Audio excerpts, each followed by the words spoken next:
Teman-teman, sekarang kamu sebelumnya sudah melihat video pembuka itu sebatas rangkuman. Sekarang mari kita perdalam tentang karya ilmiah. Sebelum menonton ini mungkin kamu sudah membaca banyak buku atau bahkan sudah menulis beberapa karya ilmiah. Sekarang masuk kita mendalami karya ilmiah. Apa itu karya ilmiah? Karya ilmiah adalah tulisan yang disusun berdasarkan cara berpikir yang sistematis dan juga logis. Karya ilmiah mengutamakan aspek rasionalitas dalam pembahasannya. Karena itu, objektivitas dan kelengkapan data merupakan hal yang sangat penting. Karya ilmiah harus bersifat impersonal. Impersonal artinya tidak subjektif. Karya ilmiah memerlukan kelugasan dalam pembahasannya.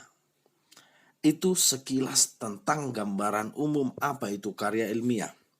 Sekarang sebelum masuk kita ke bagian-bagian karya ilmiah, ada setidaknya 3 jenis karya ilmiah. Yang pertama adalah karya ilmiah populer, yang kedua adalah karya ilmiah semi formal, dan yang ketiga karya ilmiah yang formal. Karya ilmiah populer adalah populer, artinya bahasa-bahasa yang dekat dengan masyarakat, populer, populis, tetapi tidak disampaikan dengan bahasa-bahasa curhatan.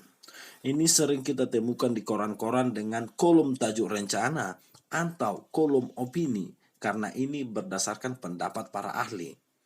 Itu yang pertama. Yang kedua, semi formal. Semi formal ini lebih rumit, lebih terstruktur dari yang populer.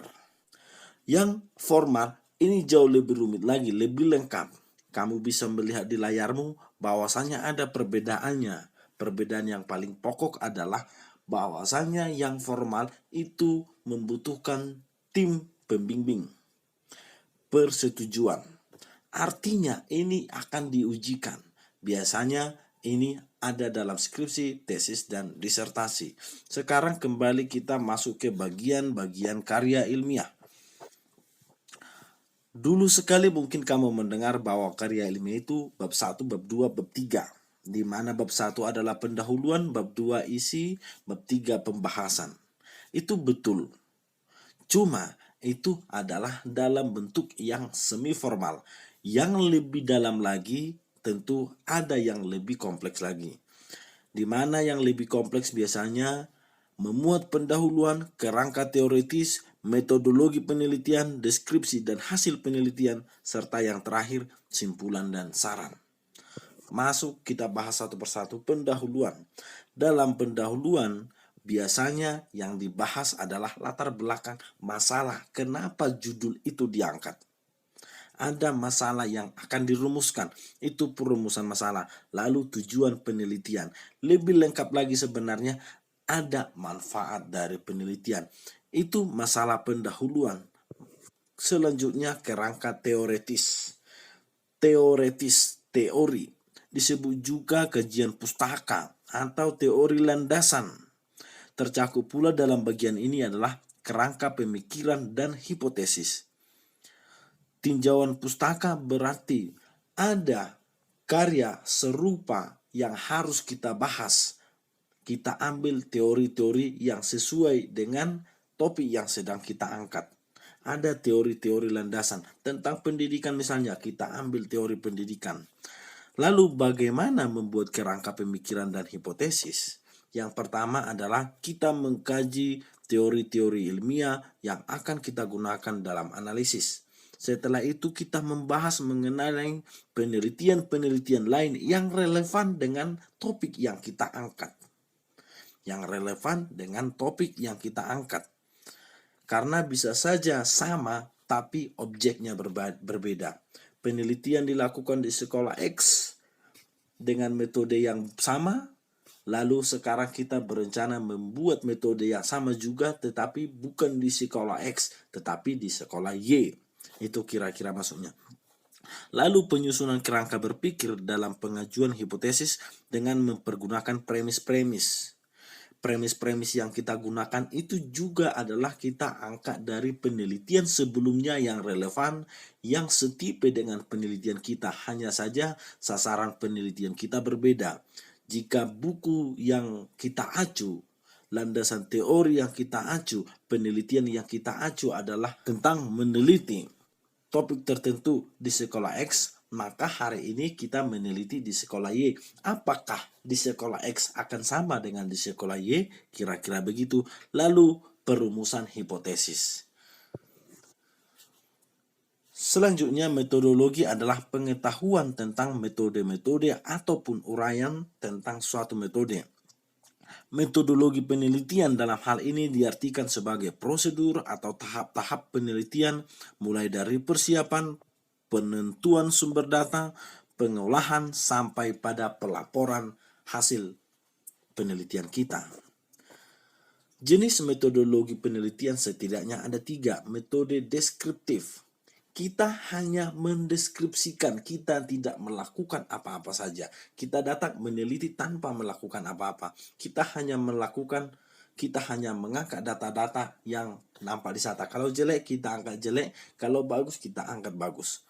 Metode eksperimen. Kita datang ke suatu tempat untuk meneliti. Lalu kita lakukan sesuatu cara untuk mengubah apakah objek yang kita teliti makin baik atau makin buruk. Itu eksperimen. Dengan cara yang kita lakukan, apakah hasilnya makin baik atau makin buruk. Itu eksperimen. Selanjutnya metode penelitian kelas. Metode penelitian kelas artinya tujuannya jauh lebih baik daripada sebatas eksperimen. Kalau eksperimen tadi bisa saja dampaknya semakin buruk atau semakin baik. Sementara pada metode penelitian kelas, maka tujuannya harus fokus kepada yang lebih baik. Selanjutnya, mari kita bahas struktur karya ilmiah yang harus dibangun secara sistematis agar korelasinya terjaga. Seperti tadi di muka kita bahas bahwasanya karya ilmiah mengandung pendahuluan, pembahasan, penutup. Pendahuluan, isi, penutup. Itulah struktur karya ilmiah. Pendahuluan mengenai pengenalan masalah, di mana pengenalan masalah ada latar belakangnya, ada perumusan masalahnya, ada manfaatnya, ada tujuannya. Pembahasan rangkaian argumen pembahasan masalah.